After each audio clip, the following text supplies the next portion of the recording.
Haleluya, haleluya, haleluya. Shalom warga kerajaan. Wow, senang sekali kembali berjumpa dengan saudara dimanapun saudara berada. Doa saya kiranya setiap kita tetap sehat dan tetap dalam pemeliharaan Raja kita yang sempurna. Wow, haleluya, haleluya. Bapak Ibu terkasih dalam Tuhan, hari ini saya ingin mengajak kita sama-sama merenungkan dari Roma pasal yang kelima, dimulai dari ayat yang ke-6 sampai dengan yang ke-10. Dan firman Tuhan ini bercerita bagaimana kasih Tuhan yang begitu luar biasa bagi kita manusia. Wow, haleluya. Ya, mari kita sama-sama menyimak baik-baik demikian firman Tuhan. Karena waktu kita masih lemah, Kristus telah mati untuk kita orang-orang durhaka pada waktu yang ditentukan oleh Allah. Sebab tidak mudah seorang mau mati untuk orang yang benar, tetapi mungkin untuk orang yang baik ada orang yang berani mati. Akan tetapi Allah menunjukkan kasih-Nya kepada kita oleh karena Kristus telah mati untuk kita ketika kita masih berdosa. Lebih-lebih karena kita sekarang telah dibenarkan oleh darah-Nya, kita pasti akan diselamatkan dari murka Allah. Sebab jikalau kita ketika masih seteru diperdamaikan dengan Allah oleh kematian anaknya, lebih-lebih kita yang sekarang telah diperdamaikan pasti akan diselamatkan oleh hidupnya. Katakan amin. Wow, haleluya. Bapak Ibu terkasih dalam Tuhan, kalau kita melihat di sini, Bapak Ibu terkasih dalam Tuhan, ya, di sini dengan jelas mencatat, ya, ada 4 ciri manusia yang akan menerima kasih Tuhan. Haleluya. Ciri manusia yang pertama di dalam ayat yang ke-6 tadi adalah manusia yang lemah. Haleluya. Ya, dalam bahasa aslinya disebut asthenes, ya. Ya, jadi saudara terkasih dalam Tuhan, manusia yang lemah itu adalah manusia yang tidak mampu untuk menolong dirinya sendiri. Haleluya. Ya, contoh, ya, dia akan merasa sulit, ya, hanya untuk berhenti rokok, saudara terkasih dalam Tuhan. Dia merasa sulit untuk melepaskan kecanduannya dari pornografi. Bahkan dia merasa sulit, saudara terkasih dalam Tuhan, atau bahkan berkata, saya tidak mampu untuk melepaskan kebencian, pengampunan kepada orang yang melukainya. Haleluya, haleluya. Nah, ini kategori adalah manusia yang lemah, saudara terkasih dalam Tuhan. Ya, kategori yang kedua, masih di ayat yang ke-6 tadi adalah dikatakan manusia yang durhaka. Dalam bahasa aslinya disebut durhaka ini asebes, ya.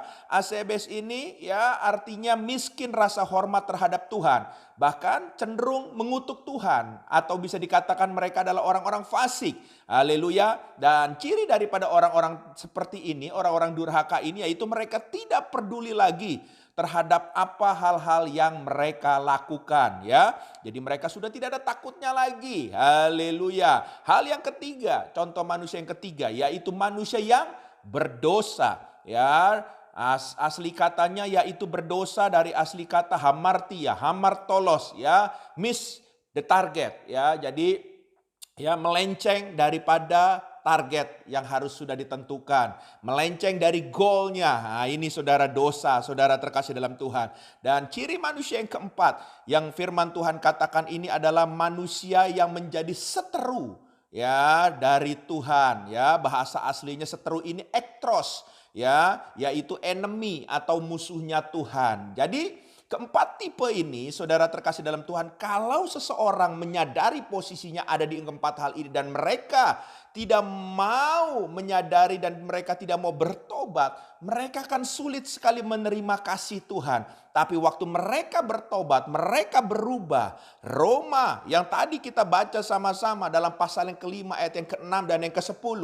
Di situ dikatakan mereka sanggup menerima kasih yang datang dari Tuhan. Untuk apa gunanya? Memulihkan keadaan mereka. Bahkan bukan hanya itu, waktu mereka menerima Tuhan, mereka juga bisa mulai mengasihi Tuhan karena Tuhan sudah memberikan kasih-Nya lebih dahulu, apapun latar belakangnya. hidupnya. Entah dia itu seperti yang tadi kita belajar, entah latar belakangnya itu dia manusia yang lemah, entah dia adalah manusia yang durhaka, entah manusia yang berdosa, entah manusia yang menjadi seterunya Tuhan atau musuhnya Tuhan. Tuhan sanggup merestorasi segala sesuatunya. Yang setuju boleh katakan amin.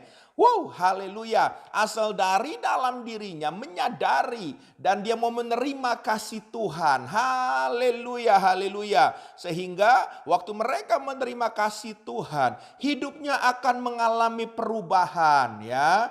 Nah, di mana saudara mencari sumber daripada kasih Tuhan itu? 1 Yohanes 4 ayat yang ke-7 sampai yang ke-8 dikatakan, saudara-saudaraku yang kekasih, marilah kita saling mengasihi. Sebab kasih itu berasal dari Allah dan setiap orang yang mengasihi lahir dari Allah dan mengenal Allah. Barang siapa tidak mengasihi, ia tidak mengenal Allah. Perhatikan, sebab Allah adalah kasih. Dalam tanda kutip, sumber kasih itu hanya ada di dalam pribadi Yesus sendiri yang adalah Tuhan dan Juru Selamat. Katakan sama-sama amin. Haleluya, haleluya. Maka kalau saudara terima Yesus, percaya Yesus menjadi Tuhan dan Juru Selamat, maka dia sanggup memulihkan apapun keadaan manusia lama kita dan menjadikan kita ciptaan yang baru ya, menjadikan kita kembali segambar serupa dengan gambaran dirinya sendiri. Haleluya,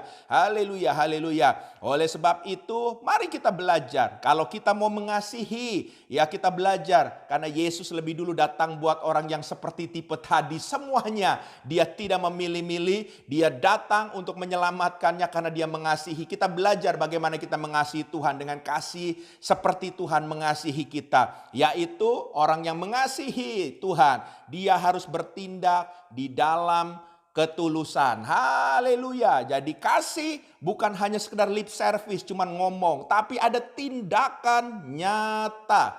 Ya, apapun yang saudara katakan kalau saudara mengasihi Tuhan, ada tindakannya ya. Saudara berani bayar harga, ya, saudara berani ya untuk ngambil keputusan-keputusan untuk saudara melatih otot rohani saudara menjadi rohani saudara bertumbuh di dalam Tuhan ya. Dalam hal disiplin baca firman Tuhan, disiplin saat teduh, disiplin beribadah, disiplin dalam membangun hubungan dengan Tuhan kita. Nah, itu adalah bagian daripada kita melangkah di dalam tindakan kita, di dalam ketulusan, karena kita mengasihi Raja kita. Haleluya, haleluya. Hal yang kedua, saudara terkasih dalam Tuhan, kalau kita bicara ingin mengasihi Tuhan bukan cuma tindakan, kita belajar. Tuhan kita bahkan waktu dia mengasihi saudara dan saya, dia mengorbankan dirinya. Ya, dia datang sebagai manusia menyelamatkan saudara dan saya. Hari ini saudara dan saya harus berani berkorban kalau saudara berkata saya mengasihi Tuhan.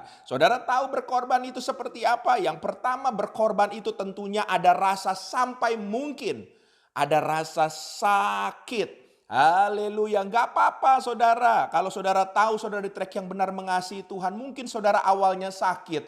Tapi percayalah, Tuhan akan membela saudara. Haleluya, haleluya. Ada orang yang waktu ikut Tuhan sungguh-sungguh malah dia dikucilkan. Ada orang ikut Tuhan sungguh-sungguh dia difitnah. It's okay, haleluya. Jangan simpan kepahitan. Sakit biasa kalau waktu kita mengasihi Tuhan. Kenapa? Karena Tuhan sedang melatih kita untuk kita bertumbuh dewasa dalam Tuhan. Dan Tuhan pasti akan membela kita. Haleluya. Dan yang terakhir tentunya, kalau kita bicara pengorbanan bukan hanya rasa sakit aja. Tapi bicara pengorbanan itu berbicara ketaatan.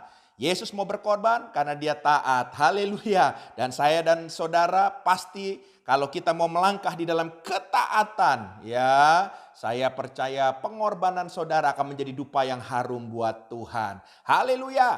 Tuhan memberkati kita semua. Biarlah kita terus mengasihi Raja kita. Haleluya. Izinkan saya berdoa. Tuhan, hamba berdoa dalam nama Yesus. Kiranya biarlah Engkau terus bentuk kami agar kami bukan hanya menerima kasih yang datang dari Tuhan, tapi kami juga mampu mengasihi Tuhan dengan segenap hati kami, dengan segenap jiwa kami. Tolong kami, penuhi kami selalu dengan kasih yang datang dari-Mu Tuhan. Dalam nama Yesus, haleluya, amin.